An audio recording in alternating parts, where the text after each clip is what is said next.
Las redes neurales por modo de defecto. La red neural por defecto, Default Mode Network por sus siglas en inglés, DMN, fue acuñada por Marcus Raichle y Coase. Es una red funcional prominente, caracterizada por una importante actividad intrínseca de un set de regiones cerebrales que están activas cuando el individuo mantiene actividad de vagabundeo mental y disminuyen su actividad cuando el individuo ejerce actividades perceptivas o motoras. Es habitual sorprenderse a uno mismo en plena situación de ensimismamiento, soñando despierto, o como se dice en español, pensando en nada o estando colgado. Incluso en las situaciones en las que hay bastante luz y es posible detectar movimiento a nuestro alrededor, tenemos una sorprendente capacidad para no pensar en nada, obviar lo que ocurre en el entorno inmediato y simplemente dejarse llevar por una agradable sensación de no tener ningún lugar al que dirigir nuestra atención. Estos episodios en los que nos perdemos en una corriente de sensaciones y pensamientos confusos y difíciles de delimitar no ocurren por casualidad, ya que tienen una base neural en el funcionamiento normal de nuestro cerebro. El conjunto de las partes del encéfalo involucradas en esta actividad se llama red neuronal por defecto. Y las investigaciones realizadas para entender mejor esta estructura sirven para entender mejor cómo pensamos y sentimos. Durante muchos años se ha creído que el cerebro es un órgano cuyo nivel de actividad eléctrica depende básicamente de si está funcionando para resolver tareas cognitivas o no. Desde este punto de vista, por ejemplo, la maquinaria neuronal de nuestra cabeza empezaría a rendir de verdad solo en el momento en el que intentamos recordar algo para responder una pregunta de examen, resolver un puzzle, observar detenidamente una persona o, por ejemplo, seguir unas instrucciones para montar un mueble. Sin embargo, cuando soñamos despiertos, las neuronas de nuestro cerebro siguen mandando impulsos eléctricos de manera masiva. Antes se creía que esta actividad neuronal de las zonas no relacionadas con las actividades corporales que nos mantienen con vida era simple ruido, es decir, señales eléctricas lanzadas al azar y emitidas de manera no coordinada, como la nieve que aparece en la pantalla de un televisor mal conectado a su antena. Hoy, en cambio, sabemos que esta actividad eléctrica sí muestra patrones bien definidos y hay coordinación en ella, lo cual demuestra que estas neuronas siguen respondiendo a una función en plena etapa de ensimismamiento.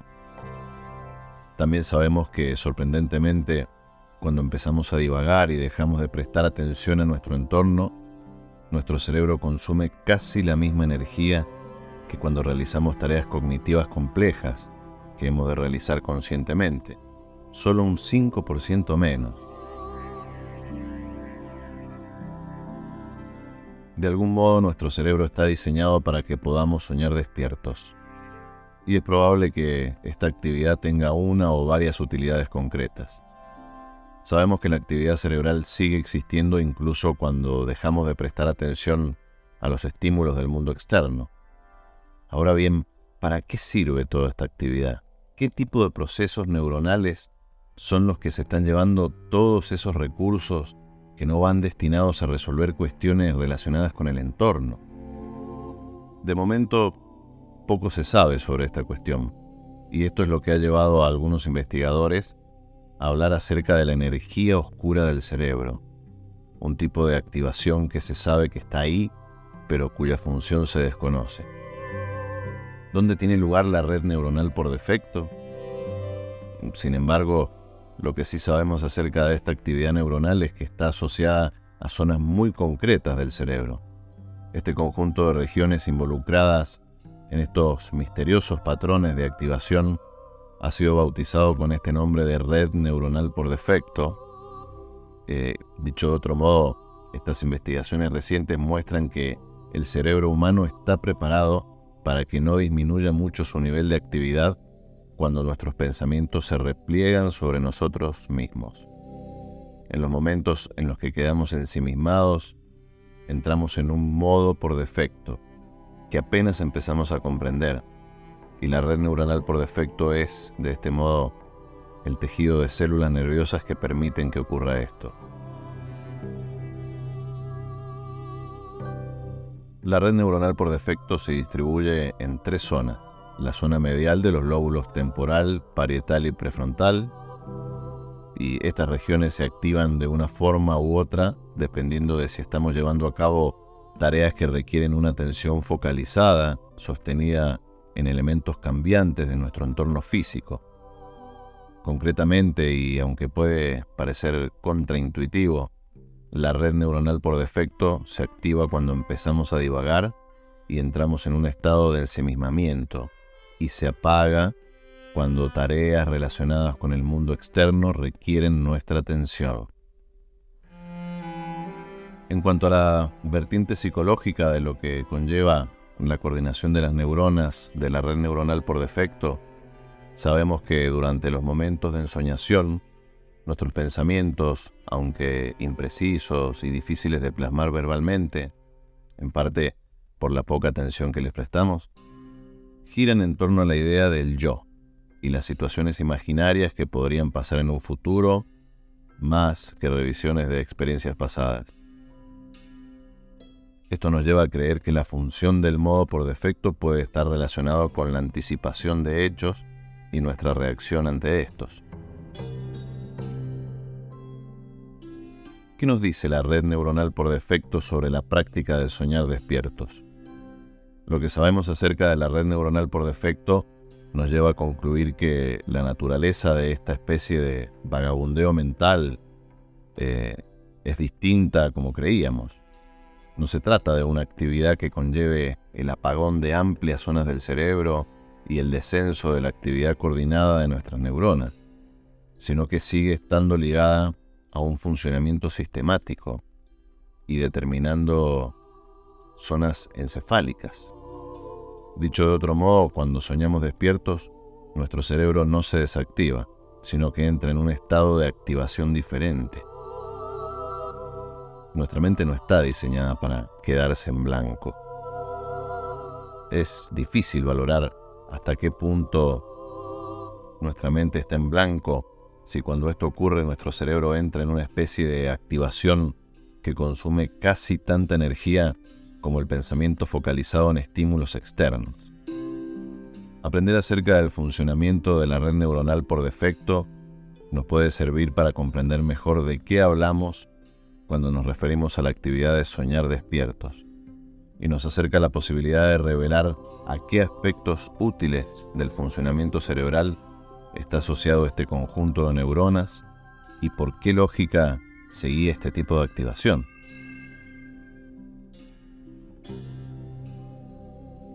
Pensar que nuestro cerebro tiene una vida privada ajena a nuestra conciencia puede asustarnos, y sin embargo la tiene.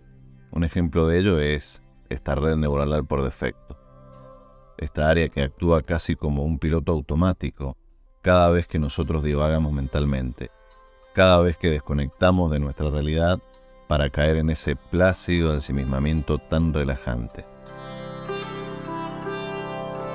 Durante muchos años se pensó que nuestro cerebro evidenciaba todo su potencial cada vez que llevábamos a cabo una tarea, en especial las cognitivas, ¿no? Razonar, memorizar, inferir. Ahora bien, la neurociencia ya lleva décadas demostrándonos algo tan llamativo como fascinante: el cerebro nunca descansa. Como ya sabemos, incluso cuando estamos durmiendo lleva a cabo infinitas tareas. Por otro lado, hasta en esos momentos en que no estamos haciendo ni pensando nada, él sigue inmerso en sus complejísimas actividades. Es precisamente en dichos instantes de aparente inactividad cognitiva cuando se activa la llamada red neural por defecto. Esa actividad, así como todos esos procesos empleados en seguir manteniendo el cerebro alerta y en funcionamiento, recibe este curioso nombre de energía oscura. Podríamos comparar la red neuronal por defecto con un piloto automático. Es casi como ese sistema que asume el control cuando nosotros desconectamos mentalmente. Sin embargo, esta idea no sería del todo exacta, porque en cierto modo dicha red siempre está discretamente activa, esperando asumir el control cuando nos quedamos ensimismados. Pongamos un ejemplo. Estamos en una biblioteca frente a esos apuntes que intentamos memorizar de cara a un examen. En un momento dado, caemos en un estado de ensoñación donde nuestra mente queda suspendida en un punto muy lejano. Estamos divagando, soñando despiertos. En ese momento, la red neural por defecto es quien asume todo el control de nuestro cerebro. O podríamos estar pensando que ese bulto que me ha aparecido podría ser un cáncer, ¿no? Todo depende de los miedos, inseguridades o ansiedades que tengamos grabado en nuestro piloto automático. Al poco, el sonido de una silla arrastrándose nos arranca de esa nube lejana y volvemos a nuestros apuntes. Así, y justo en ese momento en que dejamos de divagar y nos centramos en la tarea y en nuestra realidad perceptiva, entra en acción la llamada red neurológica por tarea. Serían esas áreas orientadas a focalizar la atención en nuestro entorno. De ese modo, toda la energía y actividad eléctrica va de unas estructuras cerebrales a otras, en función de las demandas externas y de las necesidades de nuestra mente. ¿Qué hay con la red neural por defecto y la meditación? Se ha observado que la meditación habitual disminuye la actividad de la red neuronal por defecto.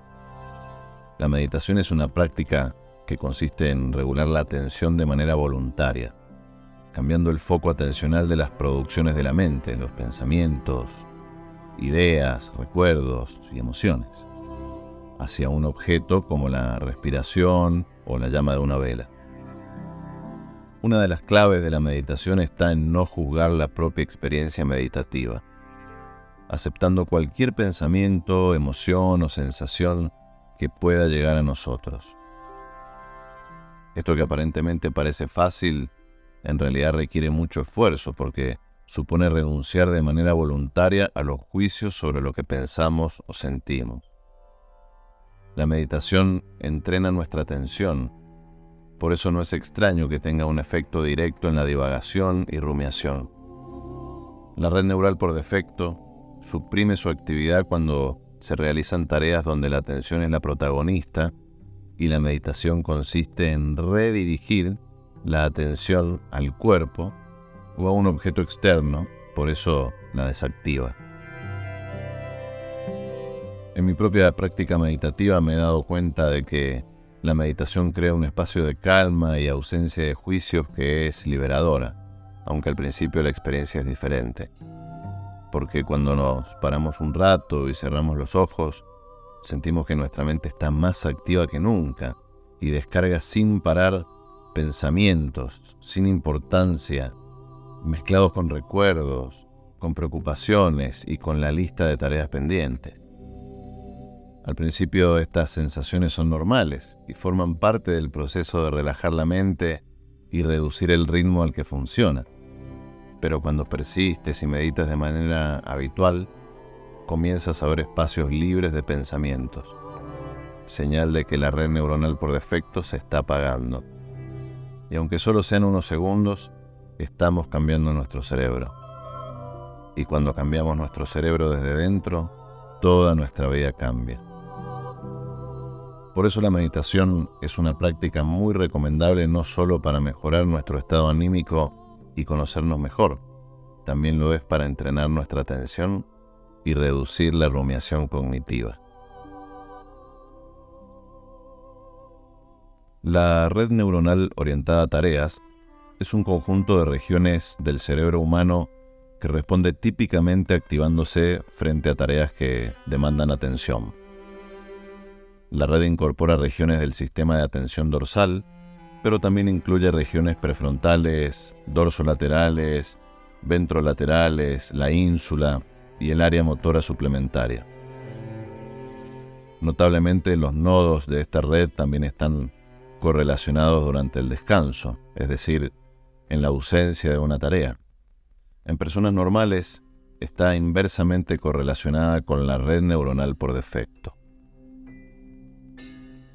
Se ha afirmado que durante el reposo, la red orientada hacia la tarea favorece la conciencia externa, definida como la percepción consciente a través de diferentes modos sensoriales de nuestro entorno cercano. Durante la ejecución de tareas que demandan atención, las estructuras prefrontales y parietales que componen las redes orientadas hacia la tarea incrementan su actividad. En contraste, las estructuras que componen la red neuronal por defecto, incluyendo el cíngulo posterior y el córtex prefrontal medio, disminuyen su actividad. En los momentos de descanso durante la vigilia, emerge el patrón contrario, con la red por defecto aumentando su actividad y la red orientada hacia la tarea disminuyéndola.